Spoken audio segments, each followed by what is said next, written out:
लोकसभा चुनाव के लिए उत्तराखंड में तैयारियां तेज हैं। भारतीय जनता पार्टी और कांग्रेस अपने अपने स्तर पर कमर कसने का दावा कर रहे हैं और इसके साथ ही जनता के बीच जाने की कवायद भी चल रही है।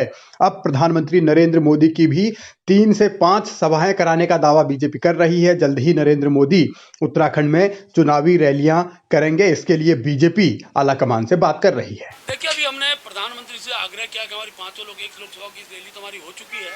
हमने कहा कि 5 लोकसभा में प्रधानमंत्री की सभाएं हों।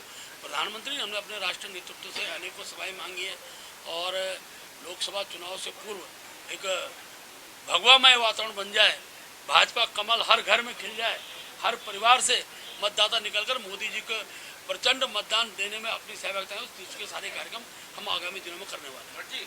जैसे जैसे राम बीजेपी पूरी ताकत के साथ चुनाव मैदान में उतरना चाहती है और प्रधानमंत्री नरेंद्र मोदी के चेहरे के दम पर एक बार फिर 5 लोकसभा सीटें जीतने का ख्वाब भी देख रही है, दावा भी कर रही है और इसके लिए तमाम तरीके की वो कोशिशें की जा रही हैं जिससे जनता के बीच ज़्यादा से ज़्यादा नेता पहुँचें और कनेक्ट हो सकें। दूसरी ओर राहुल गांधी उत्तराखंड कब आएंगे और आएंगे या नहीं आएंगे, इसे लेकर भी सस्पेंस है। 14 तारीख से उनकी भारत जोड़ो न्याय यात्रा शुरू हो रही है, लेकिन उस रूट में उत्तराखंड नहीं है। ऐसे में उत्तराखंड के नेताओं में बेचैनी होना स्वाभाविक है और सवाल ये भी उठने लगे हैं कि क्या राहुल गांधी उत्तराखंड से खफा हैं, क्या वो आएंगे या नहीं आएंगे, इस पर सस्पेंस है। हाँ, ये सारे सवाल हुए थे तो उस समय भी ये जवाब आया था कि एक चरण में आप पूरे भारत को कवर नहीं कर सकते, तो इसीलिए ये चरणबद्ध तरीके से यात्रा होगी और जिसमें कोशिश की जाएगी समय समय पे कि हर स्टेट को जो है कवर किया जाए। तो इस बार नॉर्थ ईस्ट और जो पिछले दरमियान छुटे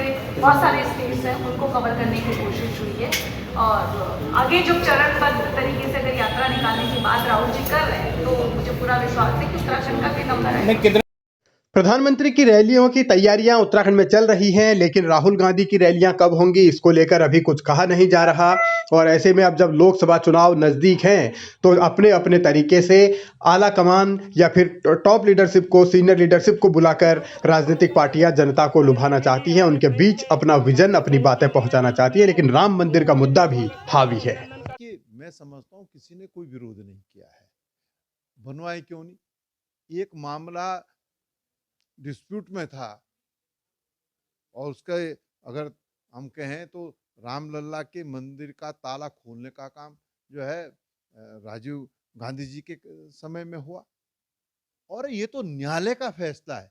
ये कोई भारतीय जनता पार्टी क्यों नहीं बना लिया न्यायालय से पहले, जब तक निर्णय नहीं आया तो उससे पहले क्यों नहीं मंदिर का निर्माण करवा दिया, अगर इतने ही जो है अपने आप को तुर्रम खा समझते हैं। भाई ये तो न्यायालय का फैसला था, सुप्रीम कोर्ट ने एक जजमेंट दिया जिसके आधार पर निर्माण हुआ है और उस रामलला जो कि जिसमें सब लोग आस्था रखते हैं उसको भी हाईजैक करने का काम कर। मैं इसलिए कह रहा हूँ भारतीय जनता पार्टी के पास चुनाव में जाते वक्त कोई जो है दूसरा जो है मुद्दा नहीं रह जाता है।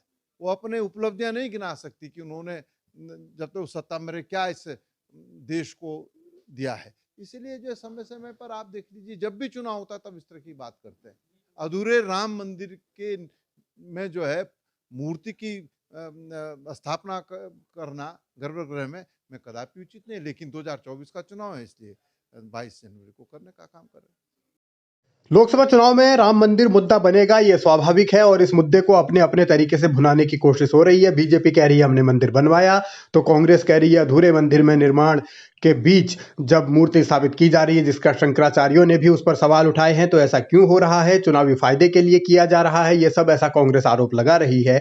लेकिन जाहिर है ये राजनीति है, हर तरीके के दांव पेच आजमाए जाते हैं और आने वाले दिनों में ऐसे ही कई और बयान, कई और मुद्दे देखने को मिलेंगे।